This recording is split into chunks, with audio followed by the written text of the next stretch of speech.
नमस्कार।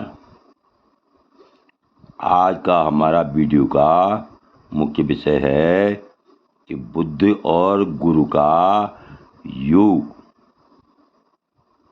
से बुद्ध शनि का क्रमशः शुभ अशुभ फल किस प्रकार से होता है। बुद्ध और गुरु का योग से लेकर अब बुद्ध शनि का योग का क्रमशः शुभ और अशुभ फल किस प्रकार से होता है, इस पर हम विस्तार पूर्वक चर्चा करेंगे। तो देखिए, जिसकी बुद्ध और बृहस्पति, गुरु माने बृहस्पति के द्विग्रही योग, बुद्ध और बृहस्पति के द्विग्रही योग के बारे में हम देखेंगे कि किस प्रकार से बुद्ध और गुरु का बृहस्पति का द्विग्रही योग का फल होता है। इस पर हम विशेष रूप से चर्चा करेंगे। आप वीडियो को शुरू से अंत तक देखें, तभी आपके समझ में पूर्ण रूप से आएगा।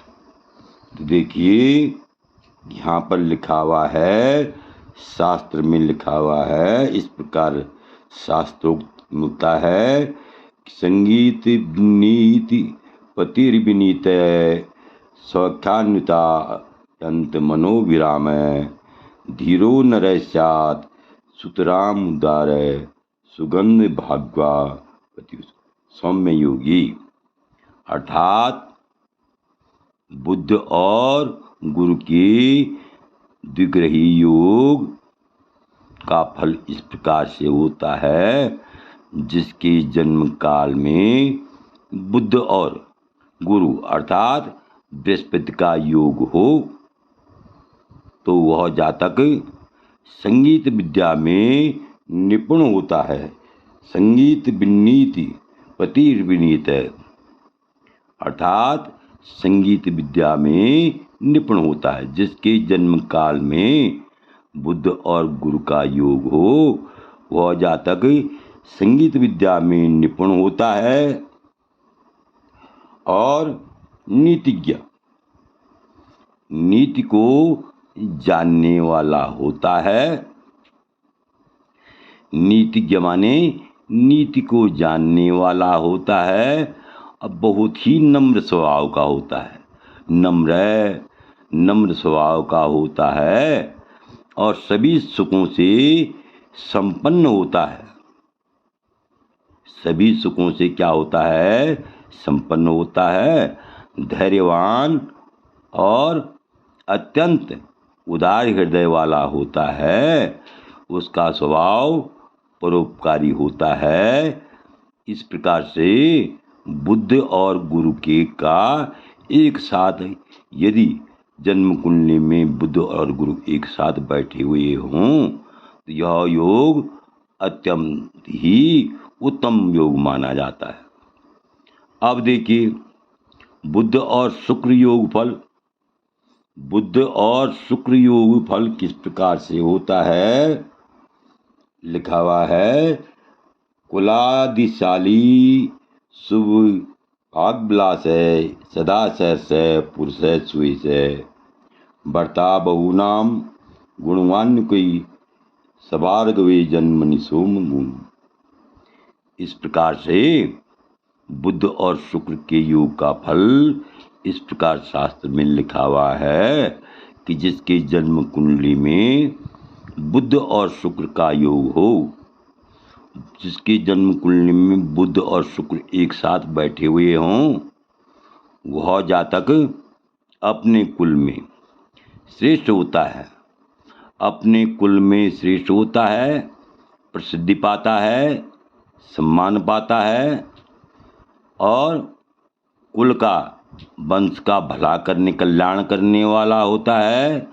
सुंदर तथा मधुर भाषी होता है, मधुर बोलने वाला होता है और सदा प्रसन्नता से युक्त होता है, हमेशा प्रसन्न रहता है, सुंदर, देखने में बहुत ही सुंदर होता है, परिवार का तथा पड़ोसियों का अत्यंत हितैषी होता है और गुणवान और विचारवान भी होता है, अत्यंत गुणी होता है।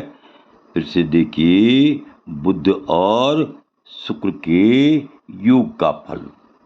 जिस जातक की जन्म कुंडली में बुध और शुक्र एक साथ बैठे हुए हों, वह जातक अपने कुल में श्रेष्ठ होता है, देखने में सुंदर होता है तथा मधुर भाषी होता है, मधुर बोलने वाला होता है, हमेशा प्रसन्न रहने वाला होता है। इस प्रकार से परिवार का तथा पड़ोसियों का अत्यंत हितैषी होता है, अत्यंत गुणवान होता है और विचारवान होता है। इस प्रकार से बुध और शुक्र का योग भी अत्यंत शुभ प्रद माना गया है। अब आगे देखिए, बुध और शनि का फल। बुध और शनि के बारे में शास्त्र में इस प्रकार से लिखा हुआ है कि चलय स्वभावस्य कल प्रियस्य कला कलापे कुशल सुविषय पुमुन बहुनान प्रतिलापालकश्चित् भवेत् प्रसूतो मिलनम जसन्यो। बुध और शनि के योग का फल के बारे में इस प्रकार से शास्त्र में उल्लेख किया गया है कि जिसके जन्म कुंडली में बुध और शनि का योग होता है, अर्थात जिसकी जातक के जन्म कुंडली में बुध और शुक्र, बुध और शनि, शुक्र नहीं बुध और शनि एक साथ बैठे हुए होते हैं, वह जातक अति चंचल स्वभाव वाला होता है। उसमें चंचलता बहुत होती है, सबके साथ लड़ाई झगड़ा करने वाला होता है, कलाओं में कुशल होता है, देखने में सुंदर होता है और बहुत से लोगों का उपकार करने वाला ही भी होता है।